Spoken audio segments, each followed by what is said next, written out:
106.7. We talk, you listen. We talk, you listen. You still got me on your radio. My name is Dave. Welcome back to TSD. That's So Dave. Sabi sa comment section dito ni Jaro dyan, no? Good morning, DJ Dave. Almost lunch na. Magkusa ka na lang kumain. Wow, salamat ha dyan. Salamat Jaro dyan. Napaka-caring, napaka-thoughtful. At least, di ba sinabihan kumain? Pero magkusa. Ano na? Ano na? Oo, ang thoughtful mo daw. Huwag kang papakita. Huwag kang papakita sa akin. Sikmura ang charot.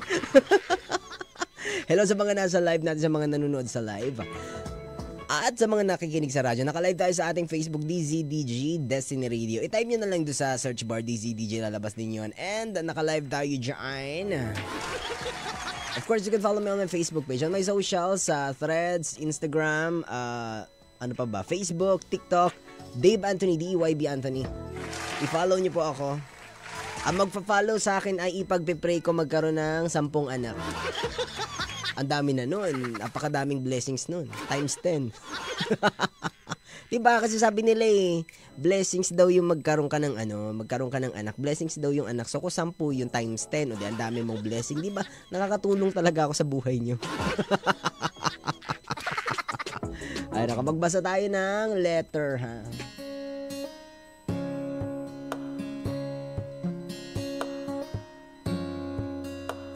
Okay. Yes, you do. Pinagkagagawa ko. Hi, Kuya Dave. Mark nga pala.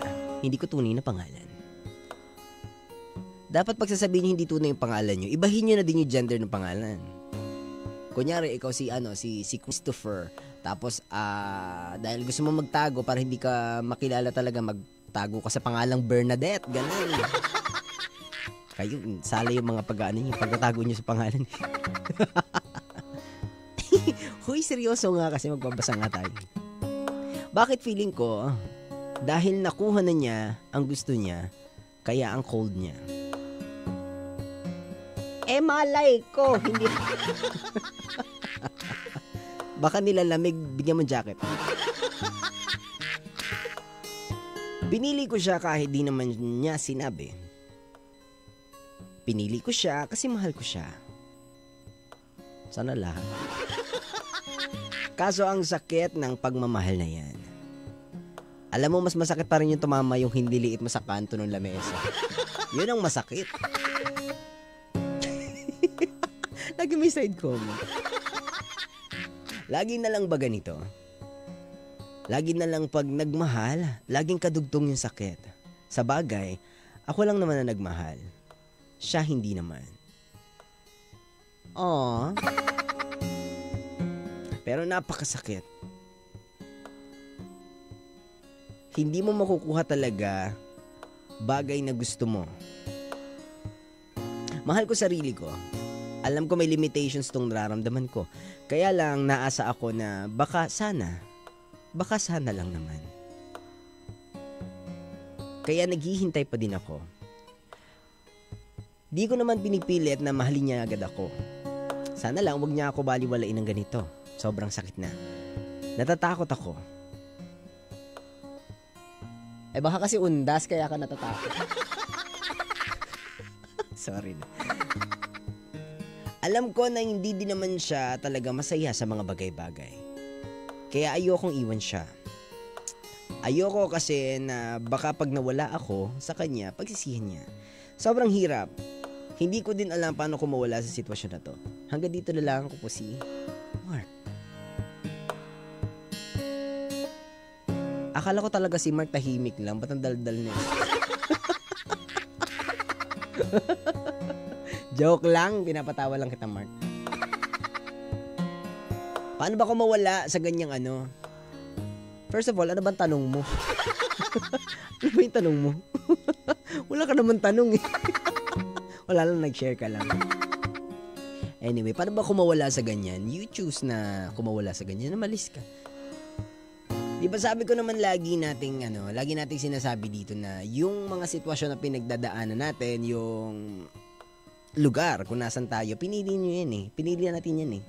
Di ba? It's the product of our choices, of our decisions. Diba, kung pinili mong nandiyan ka sa posisyon na yun, kung nagsasuffer ka dyan sa posisyon na yun, that's because hindi ka umaalis dyan. Kasalanan mo. Kasi pwede naman eh. Pwede ka naman pumili na wag na dyan, umalis ka na dyan, diba? Hindi mo napiliin tong taong to na nasasaktan ka. Alam mo naman sa sarili mo na nasasaktan ka na it's unfair. Kung ano mang meron kayo, diba? You can choose to leave. Kaso ayaw mo. You deserve what you tolerate. So kung nasasaktan ka ngayon, you deserve that. Kasi tinotolerate mo eh. Diba? Ikaw yung pumipili niyan eh. Hindi ko yan maalis sa'yo. Wala makakapagpaalis yan sa'yo. Ikaw lang.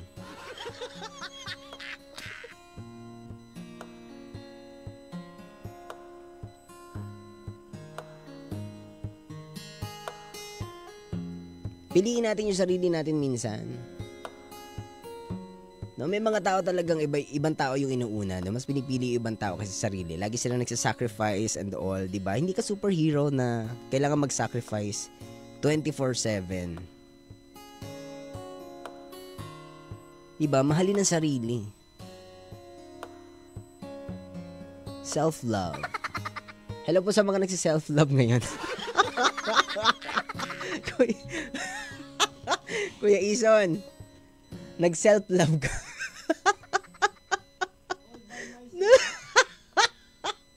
Nag-all by myself ka ba? Hindi, yung mahal mo yung sarili mo kasi kayo masyado ang babastos ng mga isipan nyo. yung kinikare mo yung sarili mo, di ba, pinagluluto mo yung sarili mo, binibigyan mo yung sarili mo ng bulaklak, yan, self-love, kayo. Pero nag-self-love ka na, Kuya Ison, naranasan mo ng mahalin ang sarili. Anong feeling mahalin yung sarili? Lagi mo nilalasing yung sarili. Anong feeling mahalin yung sarili? Masarap sa di ba? Love yourself, mag-self-love tayo. Masarap daw sa pakiramdam yun. Di ba? Kasi hindi tayo aasa sa iba para sa kaligayahan natin. Ikaw, Kuya Jojo, nag-self-love ka na ba? O diba, lahat ng tao dito nag-self-love kasi nga importante yung self-love. Kailangan mahal natin yung sarili natin. Piliin natin yung ating sarili, huwag nating iasa sa ibang tao yung yung pagmamahal, diba? Yung happiness na kailangan nating makuha, diba? Pwede ka maging maligaya ngayon diba? Umalis ka dyan sa sitwasyon mo. Diba? You can choose to leave. You can decide to leave. Diba? Una mong tanong bakit feeling ko dahil nakuha niya yung gusto niya kaya ang cold niya, di ba? Sila ba? Baka nga gano'n, di ba? Baka tama ka. Baka dahil nakuha niya yung gusto niya, cold na siya, ganyan. Ay, tanong na, bakit nag-i-stay ka pa? Alam ba niya yung nararamdaman mo? Di ba? You can choose. Di ba buhay mo yun eh? Oras natin, 11:51, 9 minutes before 12. Hoy, kumain na kayo ha. Si Jano dyan, wag ka nang kumain. Jano dyan, the second. Hoy, magkusa ka din. Magla-lunch na, magkusa ka na lang din ha. At sa inyong lahat, gayahin natin si Jano dyan. Dahil nga magtatanghalian na, magkusa na kayo. Huwag na kayong pasubo pa. Anyway, my name is Dave. This is still TSD. That's so Dave. Baga mamaya pa tayo magkikwentuhan, mag-uut-utang dila.